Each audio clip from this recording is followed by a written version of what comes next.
High in the remote valleys of Bhutan, there existed a secluded monastery known for its strict discipline and deep silence. Among its disciples was a young monk named Kala City Boy turned seeker, who had joined the monastery to escape the chaos of modern life.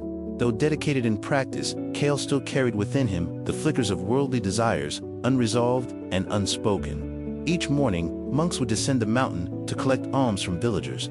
Kale, curious about the outside world, volunteered eagerly. It was during one of these visits that he met Sarah, village girl of striking beauty and gentleness.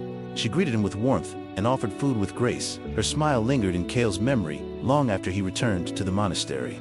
The next day, breaking monastic protocol, Kale returned to her home. Again, she greeted him kindly, unaware of the storm brewing in the young monk's heart.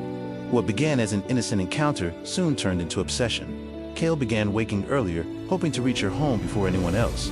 He waited longer than needed, just to catch another glimpse of her. One morning, Sarah apologized and said, "I need to bathe first by the river.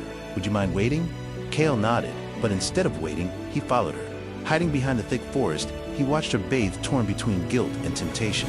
His heart raced not from peace, but from desire. He returned before her, pretending to have waited all along. Days turned into weeks. The routine repeated. Kale stopped speaking to others. During meditations, his mind wandered. He no longer chanted with clarity. His eyes looked elsewhere, but his thoughts stayed rooted in one image: her. Master Raihan, the wise head monk, began to notice. He saw the signs: restless eyes, unfocused prayers, and silent withdrawal. One day, Raihan gently approached Kale. "You seem distant, my son. Has the world outside followed you in?"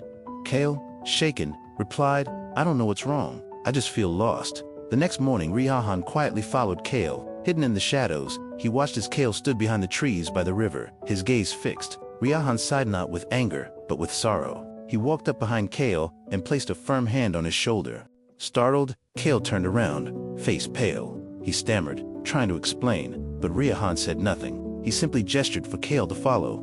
They walked in silence until they reached a wide, stagnant pond. Its surface was thick with mud, leaves, and filth.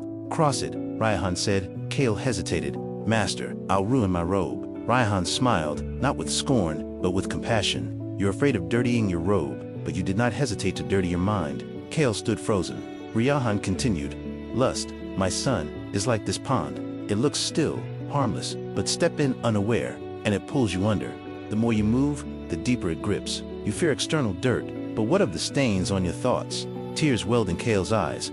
"I didn't want this. I thought I had escaped."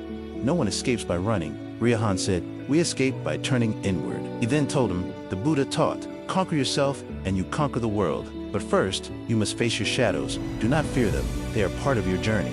That evening, Kale confessed everything to the monastery. No one condemned him. They understood, for every monk had once faced their own reflection in the muddy pond of the mind. Kale stopped going to the village. Instead, he fasted, meditated, and spent hours in silence.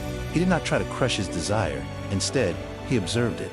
He let it rise, let it speak, and then let it go again and again. Weeks passed. Slowly, Kale found clarity. The image that once consumed him faded not from suppression, but from healing. He began to understand desire not as evil, but as misdirected longing for love, for connection, for presence. Years later, Kale became a spiritual teacher, known across lands for his calm wisdom and humble honesty. He told young seekers, "Lust is not the enemy, ignorance is. Know your mind, and you will know peace." He would often end his talks with one sentence that echoed from his past: "Fear not the mud. Fear forgetting who you are beneath it."